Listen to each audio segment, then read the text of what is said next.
राम जय श्री राम जय श्री राम। राम राम करते हुए भगवान का भजन कर रहे हैं। और इधर हमारे जामवंत जी पास में गए और देखो किसी व्यक्ति से अपना कोई काम कराना हो ना, उससे बस उसकी बढ़ाई करना शुरू कर दो, उसकी प्रशंसा करना शुरू कर दो। अरे भैया आप तो बहुत अच्छे हैं, आपका स्वभाव बड़ा अच्छा है, हमारी छोटा सा काम था उसको पूरा करा दो ना।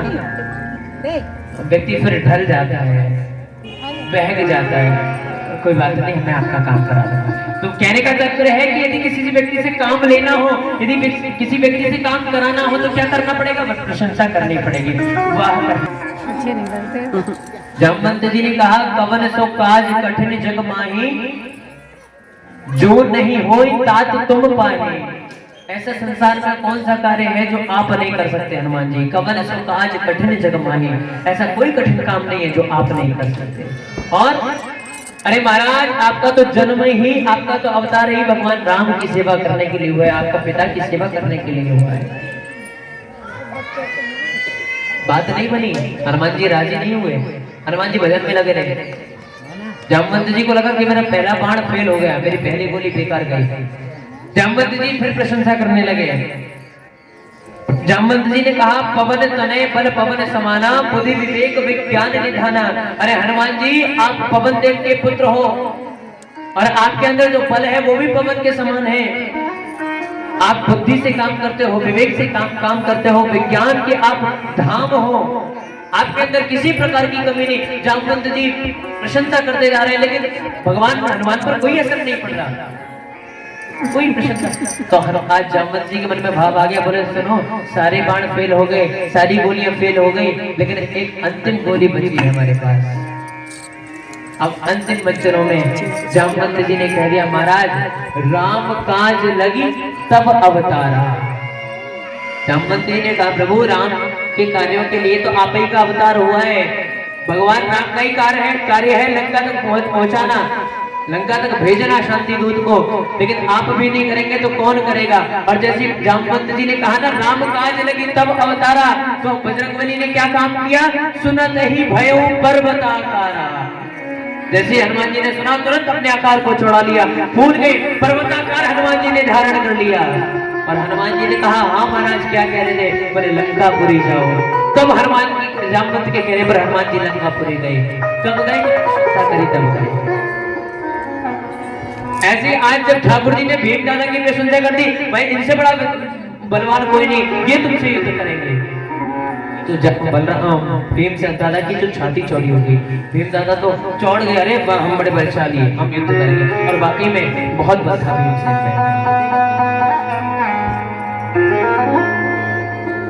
भीम दादा ने पूछा बताओ कैसे युद्ध करोगे, जरासंध ने बोला मल्ल युद्ध करेंगे, कोई अस्त्र पास में नहीं होगा, कोई शस्त्र पास में नहीं होगा, सिर्फ हाथों से युद्ध होगा। रणभूमि में पहुंच गए महाराज, दोनों में युद्ध होना प्रारंभ हुआ। और देखो इन दोनों का युद्ध महाराज बड़े दिनों तक चला, बहुत समय तक ये युद्ध चला। और युद्ध चलता गया तो जामवंत जरासंध इतना बड़ा बलशाली था कि भीम से 10,000 हाथियों की ताकत वाला भीम भी हार गया, थक गया। उसके जब शरीर दुखने लगा ना, तब भगवान की तरफ इशारा करता है प्रभु जी कुछ करो, मैं तो हार रहा हूँ, मैं तो हार रहा हूँ। तो गोविंद ने भी इशारा कर दिया अभी तो और लड़ो, अभी तो शुरुआत है। क्योंकि भीम दादा को ना अभिमान हो गया था अपने बल का, और भगवान कभी किसी का अभिमान स्वीकार नहीं करते, चाहे वो बेशक किशोरी राधा रानी का ही क्यों ना हो। कल आपने कथा के माध्यम से सुना था ना, राधा रानी को जब अभिमान हुआ तो भगवान राधा रानी को छोड़कर चले गए, किशोरी जी को छोड़कर चले गए। क्यों? क्योंकि अभिमान भगवान को पसंद नहीं, घमंड भगवान को पसंद नहीं। भीम दादा को भी अभिमान था मेरे घमंड का कि मुझ में बहुत शक्ति है, मुझ में बहुत ताकत है, मुझ में बहुत बल है। तो आज मेरे ठाकुर ने जरासंध से भिड़वा दिया, बोले देखो भीम दादा कितना बल है तुम में। जब भीम दादा कुछ नहीं कर पा रहे, जब कुछ लड़ नहीं पा रहे, तो महाराज आज भगवान ने पास में देखा कि तिनका पड़ा हुआ, तो भगवान ने तिनके को उठाया, भगवान ने तिनका उठा करके इशारा किया भीमसेन की ओर, उस तिनके को चीर कर। जरा ध्यान देना, जब आजकल ये जो जागरण होते हैं, जागरण में जब झांकी दिखाते हैं ना, तो सुदामा की दशा होती है, वो शायद आप लोग देखते होंगे। नहीं देखी हो तो कभी अपने YouTube खोल करके देख लेना सुदामा की झांकी किस प्रकार से लोग दर्शाते हैं। लेकिन वास्तविकता में सुदामा कौन था, ये आज दर्शन कर लीजिए। सुखदेव जी महाराज उस परीक्षित को बताने लगे, दर्शाने लगे कि भैया भगवान का एक बड़ा परम मित्र, बड़ा चहेता मित्र था सुदामा। अच्छा प्रसंग। कृष्णस्यासीत् सखा कश्चित् ब्राह्मणो ब्रह्मवित्तमः विरक्त इंद्रियार्थेषु प्रशान्तात्मा जितेन्द्रियः। सुखदेव जी बता रहे हैं कृष्णस्यासीत् सखा कश्चित्, कृष्ण का मित्र है एक ब्राह्मणों ब्रह्मवित्तम, ब्राह्मण है, ब्रह्मवित्त ब्राह्मण है, और विरक्त इंद्रियार्थेषु, अपनी इंद्रियों से विरक्त है, प्रशांतात्मा जितेन्द्रियः, बड़ा प्रशांत चित्त रहता है, किसी बात की लालसा नहीं है, किसी बात की कोई इच्छा नहीं है, किसी चीज की कोई प्यास नहीं है, अपनी इंद्रियों को विजय पाया हुआ एक ब्राह्मण है जिसका नाम है सुदामा। सुखदेव जी ने कहा कृष्णस्यासीत् सखा कश्चित्, कृष्ण का एक मित्र है जिसका नाम है सुदामा। मानो सुखदेव जी ये भी तो कह सकते थे कि सुदामा का मित्र है कृष्ण, यही क्यों कहा कि कृष्ण के मित्र है सुदामा? इसमें भी दूसरा भाव है इसका। संत जब भी कोई बात बोलता है ना, उसके पीछे कोई ना कोई रीजन जरूर होता है, कोई ना कोई भाव जरूर छुपा होता है। सुखदेव जी ने कहा कृष्णस्यासीत् सखा कश्चित्, कृष्ण के मित्र है सुदामा। देखो मैं कहूं कि मैं प्रधानमंत्री नरेंद्र मोदी जी को जानता हूं, वीडियो नहीं बनाया तुमने, मैं आज बड़ी बात है, आप नहीं जानते।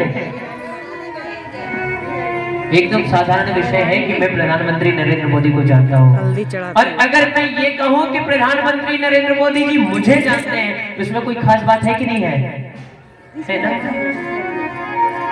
तो मानो सुखदेव जी दर्शाना चाहते हैं कि मित्र कोई ऐसा वैसा मित्र नहीं है, कृष्णस्यासीत् सखा कश्चित्, उस कृष्ण का मित्र है एक सुदामा, उस कृष्ण का सखा है एक सुदामा।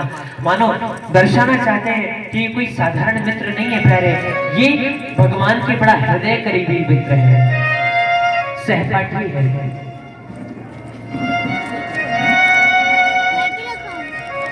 और देखो हमारे ब्रज के संत ऐसा बताते हैं कि बेशक सुदामा गरीब था, बेशक सुदामा निर्धन था, लेकिन और को धन चाहिए, और को धन चाहिए, ब्राह्मण को मात्र भिक्षा। ब्रज के संत कहते हैं औरों को पैसा कमा करके धन कमा लेना चाहिए, औरों को द्वार पर जाकर के धन कमा लेना चाहिए, किसी की सेवा करके धन कमा लेना चाहिए, लेकिन जो निर्धन ब्राह्मण होता है, जो ब्रह्मवेत्ता ब्राह्मण होता है, उसका धन मात्र भिक्षा से उसको प्राप्त होता है।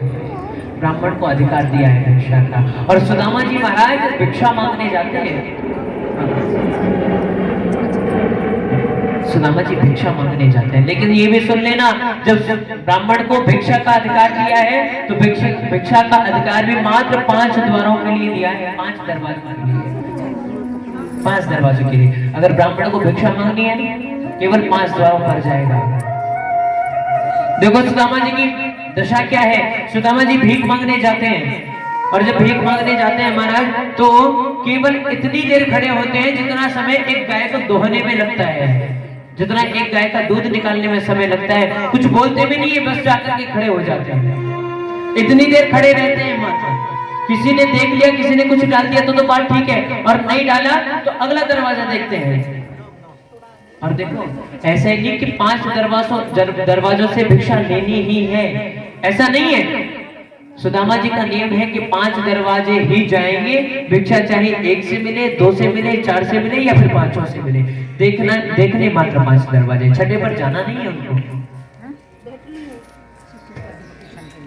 अरे उधर बैठ जाओ ना,